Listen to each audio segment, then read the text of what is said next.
Hey, welcome back to University of Dice. Dave here, doing kind of a talking head video. I don't do those too often, I suppose, but why not? I figure this is a topic best for just discussion, and maybe we'll throw in some B-roll of cards or something else where it's appropriate.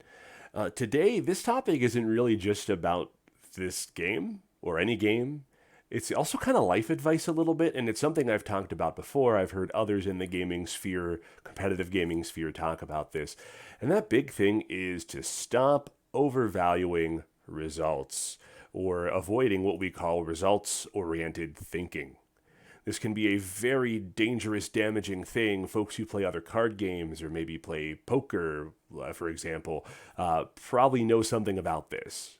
Now, a caveat, this is not about ignoring results entirely, just realizing their relative importance and encouraging you to focus on decision points, which are the things you can control. This is really important in a game like Dice Masters, where we have 6 faces. Any of them can come up. They each have an equal chance to come up. You're going to get the results that you want more often if you focus on making really good decisions and not basing those decisions you'll make in the future off of how they came out the last time. If you focus on decisions and focus on making better decisions moving forward, you will win more. That sounds good to me. Let's look at any long-term goal. Think about if you're going to invest a little bit of money.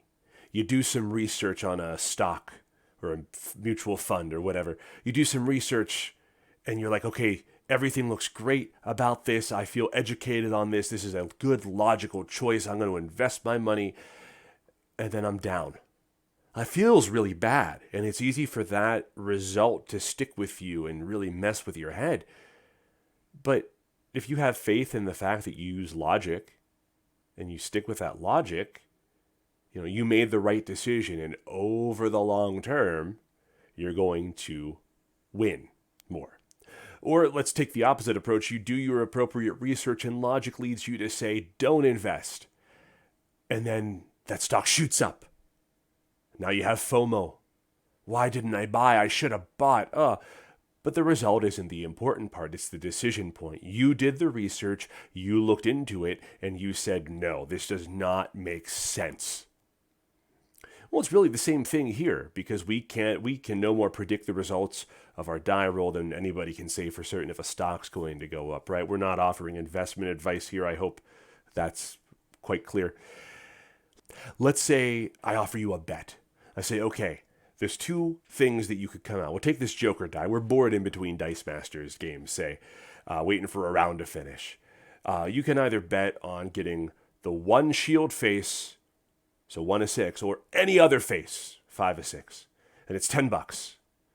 And of course, you would take the any other face, right? That you'd have 5 chances to win $10. And so we do that, and then we roll it, and oh no, what comes up? The single shield face. I win $10 from you. Looks like you made a bad choice, right? No, of course not. If we did that over and over and over again and you pick those other 5 faces, you would make hundreds of dollars. The correct choice is to take the bet. The odds are ever in your favor. If you happen to lose, it has nothing to do with whether you should have made that decision or not. It's just logical. In Dice Fight XL, I was playing against a team that used range. I had Brainiac, I believe it was, on there, so I ultimately bought a Mystique, the uncommon Mystique, so that the range damage would be null and void. Well, she never came up character. I lost.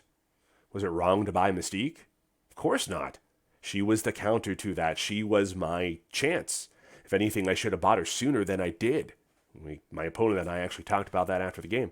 So results do matter, but not as much as we like to think they do. We really feel a lot about the results because we're very emotional creatures. And just taking the result of a small amount of games is also not very valuable. Build up your sample sizes as large as possible, and then you can judge. Just going on that one case where a bad card beat you is not useful. You're going to lose to some bad cards. It doesn't mean they're good. You're also going to lose with a good deck. That doesn't mean the deck was bad. The important question is, was the decision right when you made it? If the answer is consistently yes, then you can consistently win. Note I said consistently, not 100% of the time. That's just not how life works. And if you're not sure, run it past a trusted friend who plays. See what they say. In any case, this is Dave signing off. Thank you so much for watching. I like doing these shorter kinds of content now and again where I just kind of get to talk about something I think is important. Hopefully you like it too. Leave a comment down below. What's a time that you faced a result that made you feel bad, but you knew you made the right decision, right? Tell me about it. All right. Thanks again for watching. We'll see you again soon. Bye.